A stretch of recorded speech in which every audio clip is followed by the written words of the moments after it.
আসসালামু আলাইকুম সম্মানিত দর্শক। আশা করি আপনারা সবাই অবশ্যই ভালো আছেন এবং সুস্থ আছেন। দেখুন, আজকে আপনাদের সাথে এমন এক রাজনৈতিক সংকট নিয়ে কথা বলতে এসেছি, যার পরিণতি হয়তো আমাদের ভাবনার যে জগৎ তার চেয়েও অনেক দূর গড়িয়ে যেতে পারে। একটিমাত্র সংবাদ সম্মেলন এবং কয়েকটা জোরালো প্রশ্ন, আর তাতেই যেন পুরো এই দক্ষিণ এশিয়ার কূটনৈতিক অঙ্গনে ধরে গেছে প্রচণ্ড ঝাঁকুনি। এতদিন ধরে যে টানাপোড়েন আমরা একটু একটু করে বাড়তে দেখেছিলাম, দিল্লির এক অডিটোরিয়াম থেকে দেয়া ভার্চুয়াল ভাষণে তা রূপ নিল এক নতুন মাত্রায়। ভারত সরকারের চোখের সামনে দিল্লির মাটিতে বসে শেখ হাসিনা কথা বললেন, আর ঢাকা থেকে তীব্র ক্ষোভে ফেটে পড়ল প্রশাসন। এই যে একটিমাত্র ঘটনা দুটি প্রতিবেশী দেশের মধ্যকার সম্পর্ককে এতটা উত্তপ্ত করে তুলল, এটা কি কেবলই দুই সরকারের বাকযুদ্ধ, নাকি এর পেছনে লুকিয়ে আছে কোনো সূক্ষ্ম রাজনৈতিক জটিল খেলা? সুপ্রিয় দর্শক, যদি আজ ভারতের সাথে বাংলাদেশের নতুন যে ক্ষমতাসীন সরকার বিএনপি তাদের প্রকাশ্য দ্বন্দ্ব শুরু হয়ে যায়, তবে রাজনীতিতে তার আসল মাসুল কাকে গুনতে হবে? সরকারকে কেবলই তাদের সার্বভৌম ক্ষমতার জানান দিতে গিয়ে নিজের পায়ের তলার মাটি ঝুঁকিপূর্ণ করে তুলছে, নাকি এই দ্বন্দ্বের উপর ভর করেই নিঃশব্দে নিজেদের রাজনৈতিক উপস্থিতিকে অনিবার্য করে তুলছে কার্যক্রম নিষিদ্ধ থাকা দল আওয়ামী লীগ? আর এভাবেই কি তবে তৈরি হচ্ছে শেখ হাসিনার দেশে প্রত্যাবর্তনের সুদূর প্রসারী পথ? দর্শক, এই জটিল আশঙ্কাজনক এবং নাটকীয় সমীকরণটি বুঝতে আজ আমাদেরকে পুরো গল্পটা, আমি মনে করি, একদম গুঁড়ো থেকে অবশ্যই খতিয়ে দেখতে হবে। আপনারা সবাই কিন্তু জানেন ঘটনাটা ঘটেছিল সেদিন হয়তোবা খুব হঠাৎ করেই, অথচ তার আড়ালে প্রস্তুতি হয়তো চলছিল বেশ কয়েকদিন ধরে। ক্ষমতা হারানোর পর থেকে শেখ হাসিনা ভারতে অবস্থান করছেন, এটা সবাই জানেন।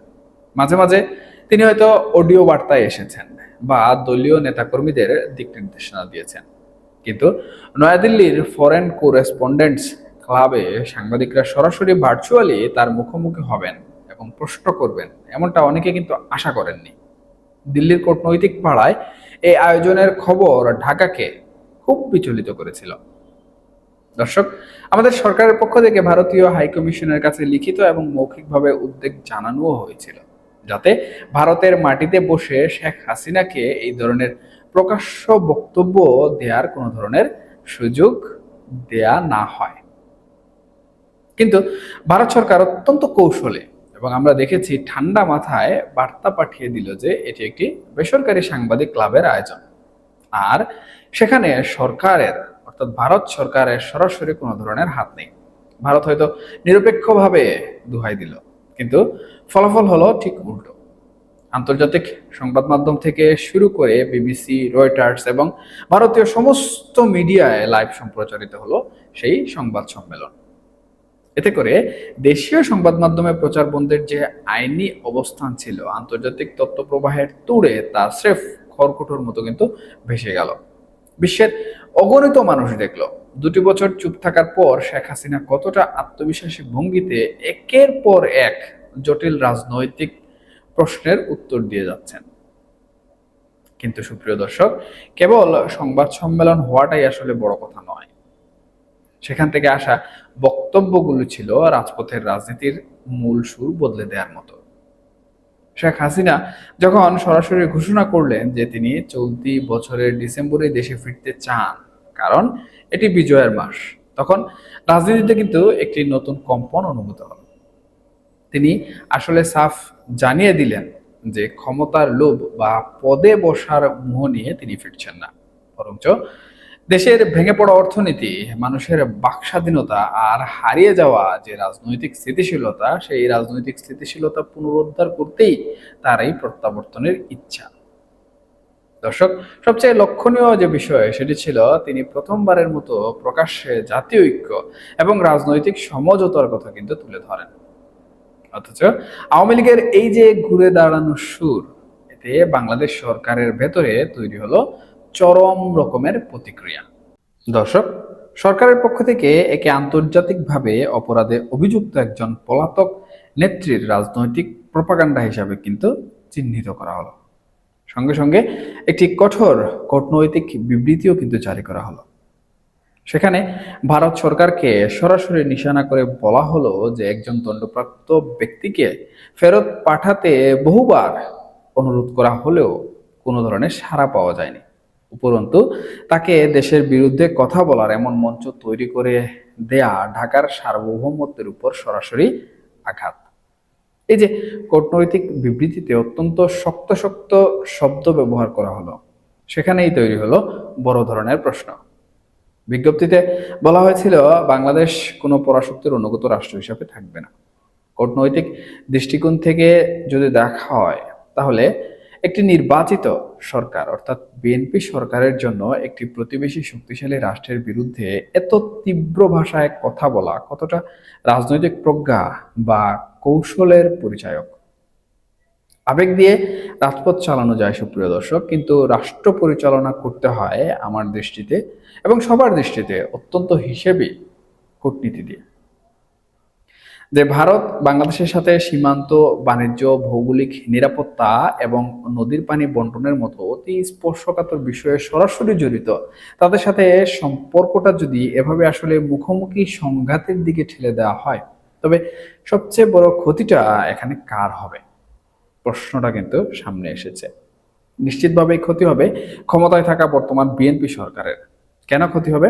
কারণ কূটনৈতিক টানাপোড়েন বাড়লে সীমান্ত বাণিজ্য ক্ষতিগ্রস্ত হয়, বিনিয়োগ থমকে দাঁড়ায় এবং অর্থনৈতিক সংকট তীব্র আকার ধারণ করে। একটি নবগঠিত সরকার যখন দেশের ভেতরে এমনিতেই অর্থনৈতিক ভঙ্গুরতা, দ্রব্যমূল্যের ঊর্ধ্বগতি আর আইন শৃঙ্খলা যে পরিস্থিতি, সেই পরিস্থিতি নিয়ে হিমশিম খাচ্ছে, তখন বিশাল প্রতিবেশী রাষ্ট্রের সাথে শত্রুতা তৈরি করা মানে নিজেদের অজান্তেই কিন্তু চারপাশ থেকে নিজেদেরকে পুরোপুরিভাবে ঘিরে ফেলা। দর্শক, এবার একটু রাজনৈতিক যে দাবার ছক আঁকা হয়েছে সেই দাবার ছকের দিকে নজর দেওয়া যাক। যদি এই চরম দ্বন্দ্বে বিএনপি সরকারের ক্ষতি হয়, তবে লাভটা ঠিক কার ঘরে গিয়ে উঠছে?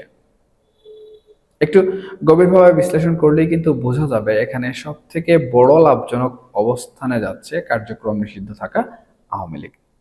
কিন্তু কেন? কারণ বিএনপি যখন ভারতকে শত্রু বানিয়ে জাতীয়তাবাদী সেন্টিমেন্ট উস্কে দিয়ে দেশ চালাতে চাইবে, তখন ভারতের কাছ থেকে রাজনৈতিক ও সামাজিক স্তরে সম্পূর্ণ বিচ্ছিন্ন হয়ে পড়বে এই সরকার। আর কোনো দক্ষিণ এশীয় রাষ্ট্রে ভৌগোলিক বাস্তবতার কারণে ভারতের সমর্থন বা অন্ততপক্ষে নীরব সম্মতি ছাড়া দীর্ঘমেয়াদে স্থিতিশীল থাকাটা প্রায় কিন্তু অসম্ভব। এবং এটা এই এত অঞ্চলের ইতিহাস বলে। যখন দেখবে বিএনপি সরকারের সঙ্গে ভারতের সম্পর্কের পারদ একদম শূন্যে নেমে এসেছে, তখন ভারতের কূটনৈতিক নীতিতে একমাত্র নির্ভরযোগ্য পক্ষ হিসাবে ঘুরে ফিরে সেই আওয়ামী লীগের নামটাই কিন্তু আসবে। অর্থাৎ বিএনপি এবং ভারতের মধ্যবর্তী বিরোধ যত তীব্র হবে, ভারত তত বেশি মনে করবে যে বাংলাদেশের স্থিতিশীলতার জন্য আওয়ামী লীগের রাজপথে ফেরাটা অত্যন্ত জরুরি। এই কূটনৈতিক চাপ এবং ভূ রাজনৈতিক সমীকরণই কালক্রমে আওয়ামী লীগের উপর থেকে রাজনৈতিক আইন ও সামাজিক যে নিষেধাজ্ঞা বা চাপ রয়েছে তা ধীরে ধীরে শিথিল করতে কিন্তু বাধ্য করবে। সুপ্রিয় দর্শক, ঠিক এই জায়গাটিতেই লুকিয়ে আছে শেখ হাসিনার সম্ভাব্য প্রত্যাবর্তনের, আমি মনে করি, মূল যে চিত্রনাট্য, সেই মূল চিত্রনাট্য। এখন আপাতত দৃষ্টিতে যা কেবল একজন রাজনীতিকের আবেগঘন দেশে ফেরার আকুতি বলে মনে হচ্ছে, তা মূলত এক সুদূর প্রসারী ভূ রাজনৈতিক দাবা খেলার অংশ। শেখ হাসিনা কিন্তু জানেন তিনি যদি একা দেশে পা রাখেন, তবে বর্তমান আইনি ও প্রশাসনিক কাঠামো তাকে সঙ্গে সঙ্গে কিন্তু বন্দী করবে। কিন্তু যদি ভারত ও বাংলাদেশ সরকারের মধ্যকার সম্পর্ক একটা চূড়ান্ত সংঘাতময় জায়গায় গিয়ে পৌঁছায়, তবে আন্তর্জাতিক চাপ ও আঞ্চলিক নিরাপত্তার অজুহাতে পরিবেশ অনেকটাই কিন্তু বদলে যেতে পারে। ভারত যখন দেখবে ঢাকার বর্তমান শাসক গোষ্ঠী তাদের আঞ্চলিক নিরাপত্তা যেটি, সেই নিরাপত্তার স্বার্থের পরিপন্থী কাজ করছে, তখন তারা আন্তর্জাতিক মহলকে বোঝাতে শুরু করবে যে বাংলাদেশে একটি ভারসাম্যপূর্ণ এবং অন্তর্ভুক্তিমূলক রাজনীতি ফিরিয়ে আনা কতটা জরুরি। আর সেই জাতীয় ঐক্য বা রাজনৈতিক সমঝোতার একমাত্র শর্ত হিসাবে কিন্তু হাজির করা হবে আওয়ামী লীগের পুনর্বাসন এবং শেখ হাসিনার নিরাপদ একটি প্রত্যাবর্তন। ফলে আসলে কি হবে? ফলে ঢাকায় বিএনপি সরকার যত বেশি ভারতের বিরুদ্ধে আক্রমণাত্মক অবস্থান নেবে, তত দ্রুতই তারা পরোক্ষভাবে শেখ হাসিনার ফেরার রাজনৈতিক ও কূটনৈতিক যে পথ, সেই পথ কিন্তু মসৃণ করে তুলবে।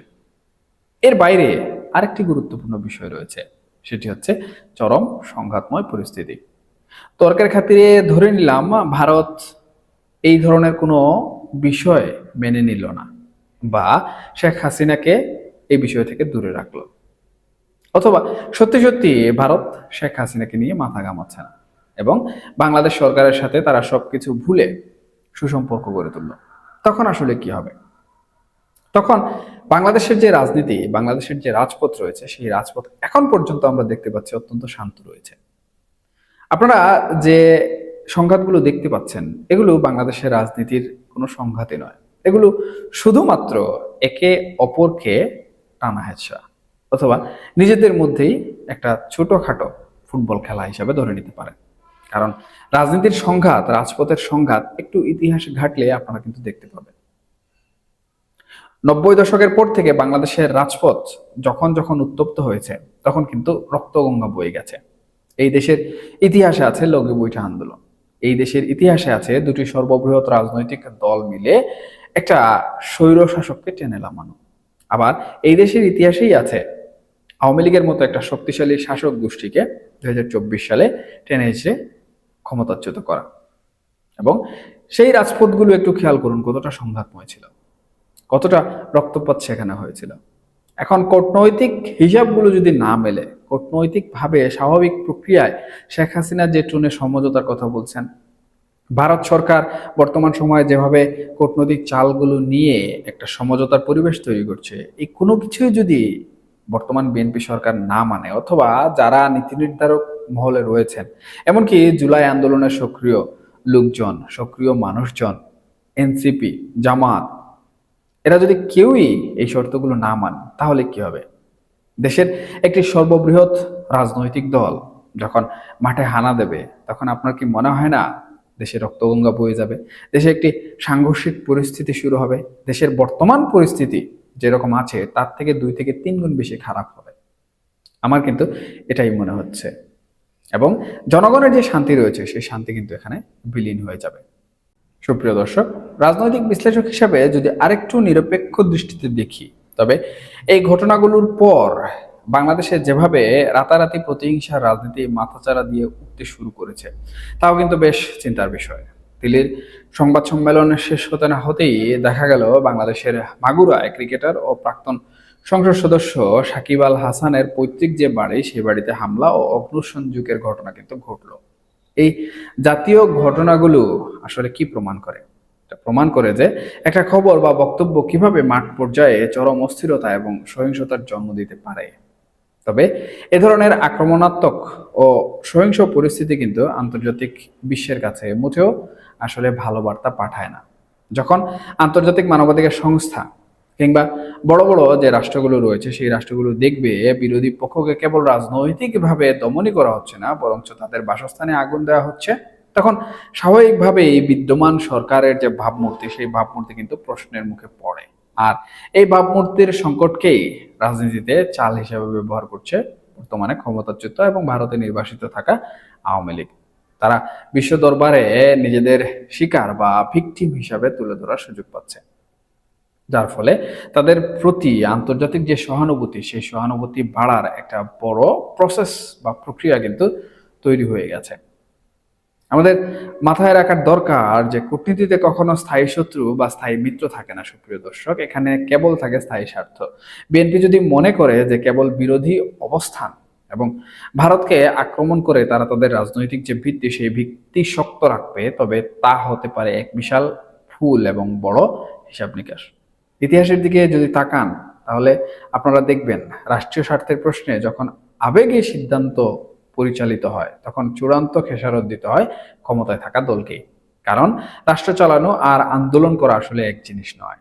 সরকার যখন আঞ্চলিক সহযোগিতাকে গুরুত্ব না দিয়ে ভারতের সাথে সরাসরি বাকযুদ্ধে লিপ্ত হচ্ছে, তখন একদিকে যেমন দেশের ভেতরের পণ্য সরবরাহ ও অর্থনৈতিক যে নিরাপত্তা, সেই নিরাপত্তা হুমকির মুখে পড়ছে, অন্যদিকে তেমনি নতুন রাজনৈতিক দলগুলোর উপর ভরসা হচ্ছে বিশ্ব দরবার। আন্তর্জাতিক সম্প্রদায় সব সময় কিন্তু চায় একটা স্থিতিশীল, শান্ত ও পূর্বাভাসযোগ্য বাংলাদেশ, যেখানে ব্যবসা বাণিজ্য ও নিরাপত্তা নিশ্চিত থাকবে। এই ধারাবাহিকতা যদি বিএনপি রক্ষা করতে কোনোভাবে ব্যর্থ হয়, তবে সেই শূন্যস্থান পূরণে আন্তর্জাতিক এবং আঞ্চলিক শক্তিগুলো শেখ হাসিনা এবং তার দলকে আবার একটা শক্ত বিকল্প হিসাবে ভাবতে শুরু করবে, এবং এটাই কিন্তু হচ্ছে সেই ট্রাম্প কার্ড।